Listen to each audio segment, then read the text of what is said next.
Caeau Fflandrys gan Michael Morpurgo, 8 munud ar 20 wedi'i.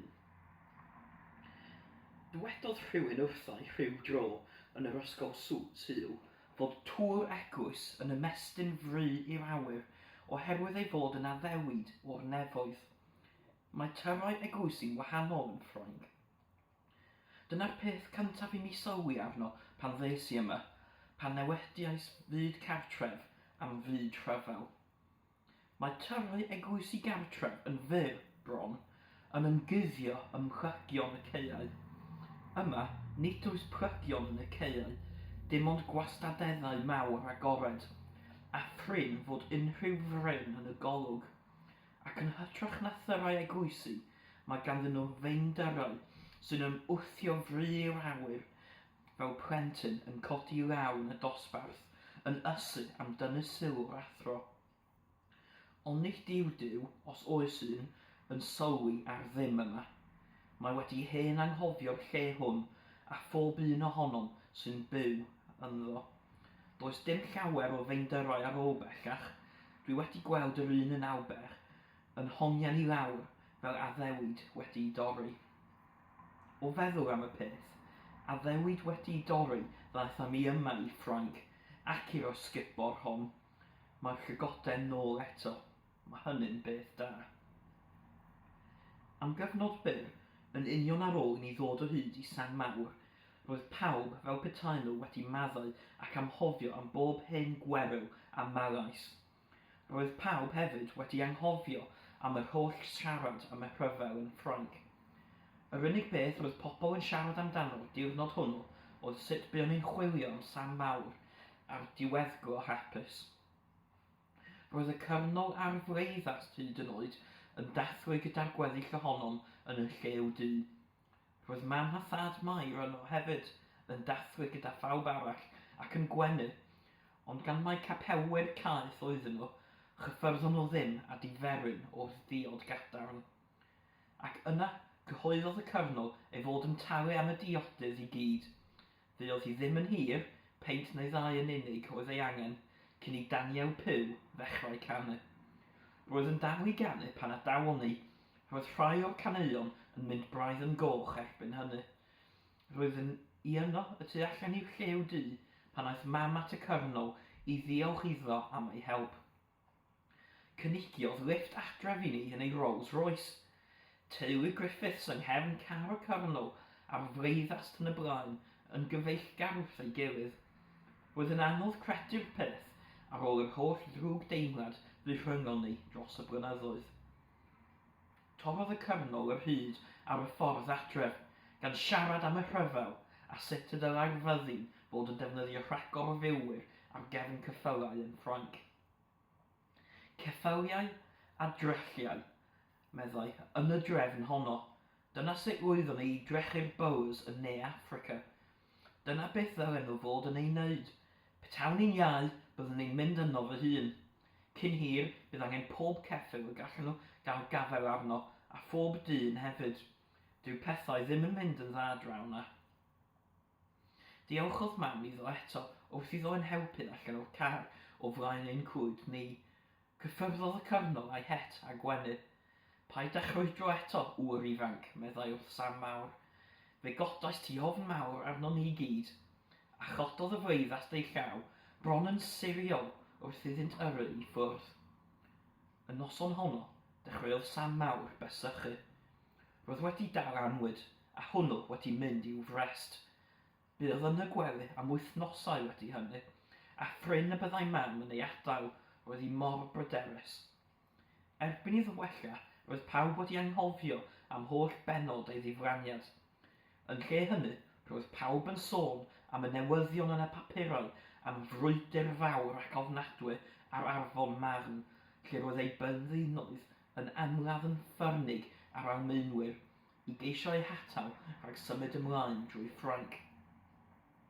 Un noson, cyhoeddodd Wil a minnau adref o'r gwaith ychydig yn hwyr ar ôl aros am beint yn y llew du yn ôl ein harfer yn aml. Y dyddiau hynny, dwi'n cofio, roedd yn rhaid I mi esgus fy mod i'n hoffi cwrw. Y gwir amdani oedd fy mod i'n cysau'r stwff, ond roeddwn i'n dwlu ar y cwmni. Efallai bod Will yn dipyn o deryn arnau ar y fferm, ond ar ôl y gwaith yn y llew du, doedd e byth yn fy nhrin fel bachgen 15 oed, bod rhai o'r lleill yn gwneud. Allwn ni byth a gadael iddynt wybod fy mod yn cysau cwrw, felly byddwn yn gorfodi cwpl o beint i lawr y lôn goch gyda Will, ac yn aml yn gadael y llew du am pen yn troi braidd. Dyna pam roeddwn ni'n hanner meddwl pan gyrhaeddwn ni adref y noson honno. Pan agorais y drws a gweld Mair yno'n eistedd ar y llawr a'i phen ar gol mewn, teimlai'n union fel y diwrnod pan oedd Sam mawr ar goll. Edrychodd Mair i fyny arnom, a gallwn weld ei bod hi wedi bod yn llefain, ac mae mam oedd yn ei chysuro hir tro hwn. Beth sy'n bod, gyfynnodd Will? Beth sydd wedi digwydd? Hawdd y gellu di ofyn, Will Griffiths, meddai mam. Doedd hi ddim yn swnio'n hapus o gwbl. Meddyliais i ddechrau taped a oedd hi wedi gweld ein bod ni wedi bod yn yfed. Yna sylwais ar ges lledr o dan sil yr ffenest, a chod Mair dros gefn cadair tata wrth y tân. Mae Mair yn dod i aros, aeth mam yn ei blaen. Maen nhw wedi thaflu hi allan, Will. Mae ei mam a'i thad wedi thaflu hi allan, a ti sydd ar fai. Nac e, llefodd Mair. Peidiwch a dweud hynny. Nid fe sydd ar fai. Does neb ar fai. Rhedodd draw at Will a'i thaflu ei hun i'w freichiau. Beth sydd wedi digwydd, Mair, gofynnodd Will? Beth sy'n bod? Roedd Mair yn ysgwyd ei phen wrth iddi grio'n driennus ar ei ysgwydd. Edrychodd Will ar mam. Yr hyn sy'n bod, Will, yw ei bod hi'n mynd i gael dy fabi di, meddai. Maen nhw wedi pacio ei ches i, wedi ei gwthio hi drwy'r drws a dweud wrthi am beidio byth a dod nôl. Dydyn nhw byth eisiau ei gweld hi eto. Does dim unman arall ganddi i fynd, Will. Fe ddywedais wrthi ei bod hi'n rhan o'r teulu. Mae yma mae ei lle hi nawr, ac gallu aros cyhyd ac yma mae hi eisiau. Cymerodd yr hynna deimlau fel oes cyn i Will ddweud gair. Gwelais ei wyneb yn mynd drwy bob math o emosiynau. Roedd e'n methu deall, wedi drosi, wedi gwylltio, aeth drwy'r holl emosiynau hyn gyda'i gilydd, ac o'r diwedd roedd yn benderfynol. Daliodd Mair hyd braich oddi wrth o nawr, a sychu ei dagrau ei fawd wrth iddo edrych i fyw ei llygaid. Pan siaradodd o'r diwedd, nid siarad am Mair wnaeth e, ond siarad am mam. Ddylech chi ddim bod wedi dweud hynny wrth Mair, mam. Siaradodd yn araf, bron yn gas. Yna dechreuodd wenu. Fi ddylai fod wedi dweud hynny. Ein babi ni yw e, fy mabi i, a Mair yw fy nghariad i. Felly fi ddylai fod wedi dweud, ond dwi'n falch eich bod chi wedi ddweud e, serch hynny. Ar ôl hynny, daeth Mair yn un ohonom ni, yn fwy felly nag erioed. Roeddwn ni ar ben fy nigon ac yn ddiflas ar yr un pryd. Mae'n rhaid bod Mair a Will yn gwybod sut roeddwn ni'n teimlo, dwi'n meddwl, ond sonio nhw ddim am y peth, a nes i na i ddim chwaith. Priodwyd hwy yn yr eglwys ychydig yn ddiwedd arach.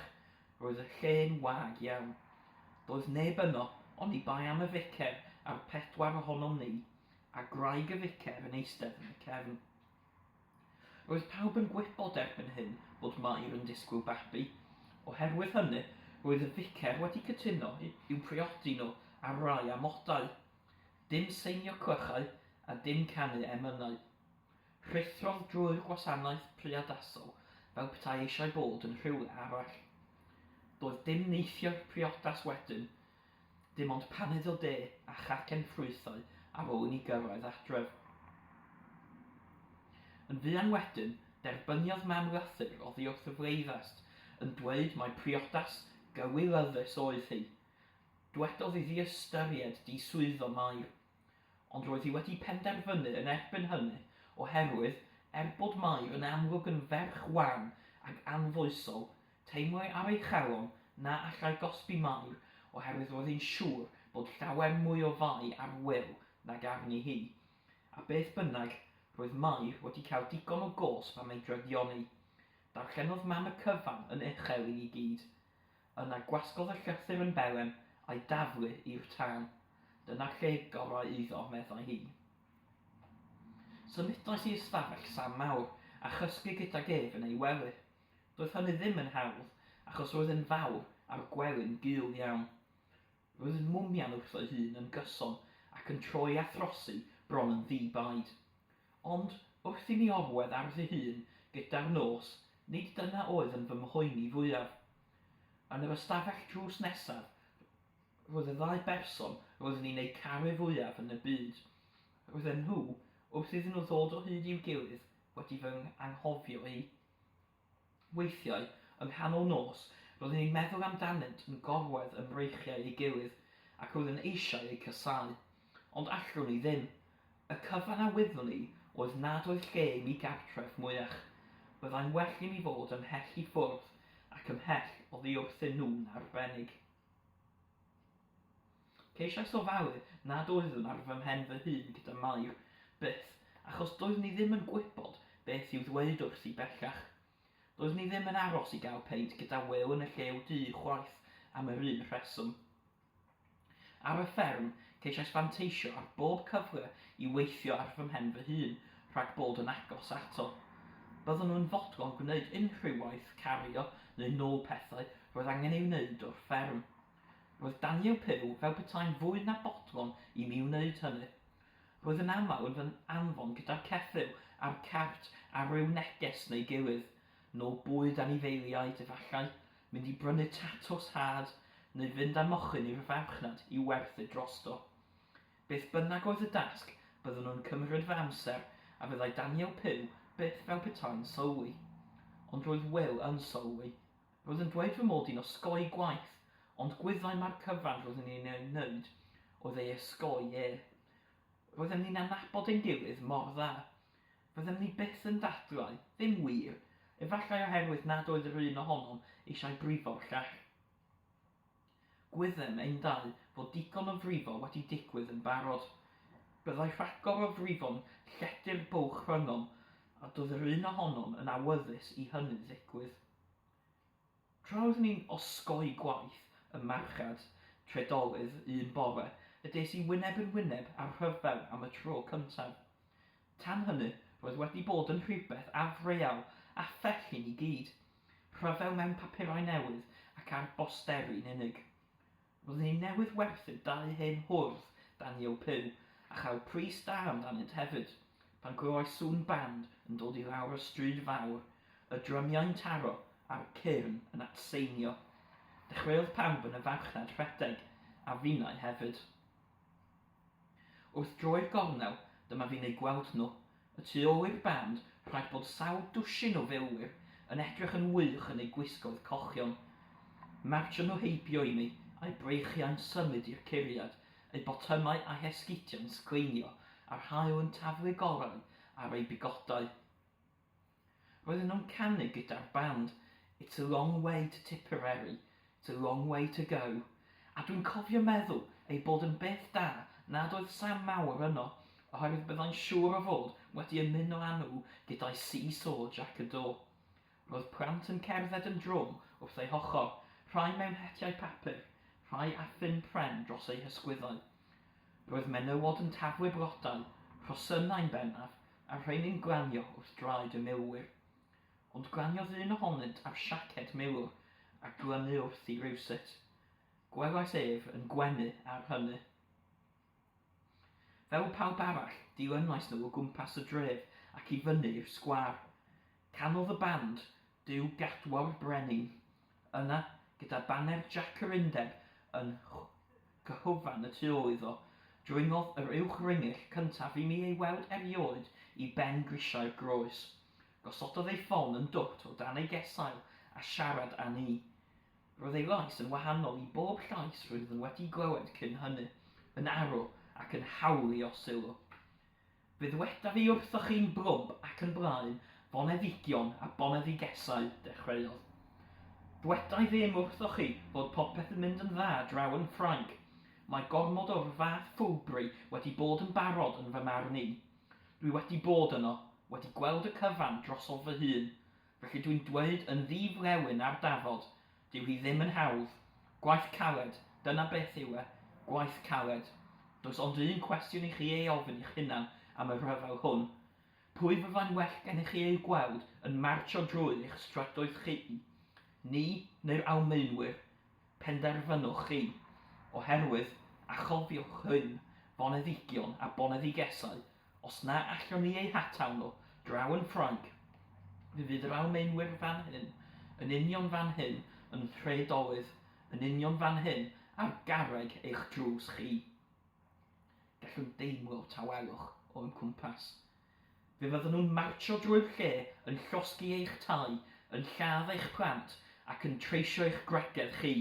Maen nhw wedi trechu gwad belg druan, wedi ei llywcio hi ar un gwynt, a nawr maen nhw wedi mynd a darn golew o Ffrainc hefyd. Dwi ddim yma i ddweud wrthoch chi, os na chyrwn ni nhw draw yn Ffrainc, y bydden nhw'n ei llywcio ni hefyd. Crwydrodd ei lygaid dros y gynulleidfa. Wel, ydych chi eisiau i'r Almaenwyr ddod yma? Ydych chi? Nac ydyn, daeth y waedd, ac roedd yn unau'n gweiddi gyda nhw hefyd. A nawn ni ei curo nhw'n rhacs felly?